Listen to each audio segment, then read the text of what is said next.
અભય થઈને નિષ્પક્ષતાથી નિરપેક્ષ રીતે વાસ્તવિકતાનો અરીસો રૂપી સચોટ માહિતી લાવતો સત્યની સાથે અભય ટાઈમ્સ।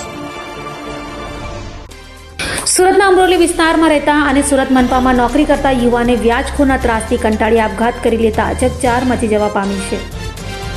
સુરત શહેરમાં વ્યાજખોર ત્રાસથી મનપાના કર્મચારીએ આપઘાત કર્યો છે। સુરતના અમરોલીમાં રહેતા 40 વર્ષીય વિનોદ જાવડે નામનો યુવાન સુરત મહાનગરપાલિકામાં ચોથા વર્ષના કર્મચારી તરીકે ફરજ બજાવતો હતો, જેણે ગળે ફાંસો ખાઈ આપઘાત કર્યો હતો। વિનોદ પર દેવું થઈ ગયું હતું અને વ્યાજખોર વારંવાર ફોન કરી તેને માનસિક ત્રાસ આપતા હોવાનો પરિવાર દ્વારા આક્ષેપ કરાયો હતો। હાલ તો વ્યાજખોરોને પકડી પોલીસ તેઓ સામે કડકમાં કડક કાર્યવાહી કરે તેવી પરિવારે માંગ કરી હતી। બીજી તરફ અમરોલી પોલીસે આ મામલે ગુનો નોંધી વધુ તપાસ હાથ ધરી છે।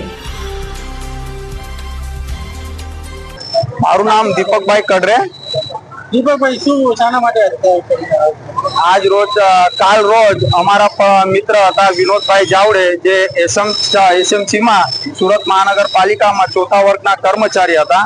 તેમણે કાલે બપોરે 4-5 ના દરમિયાન ગળો ફાંસો ખાઈ આત્મહત્યા કરી છે।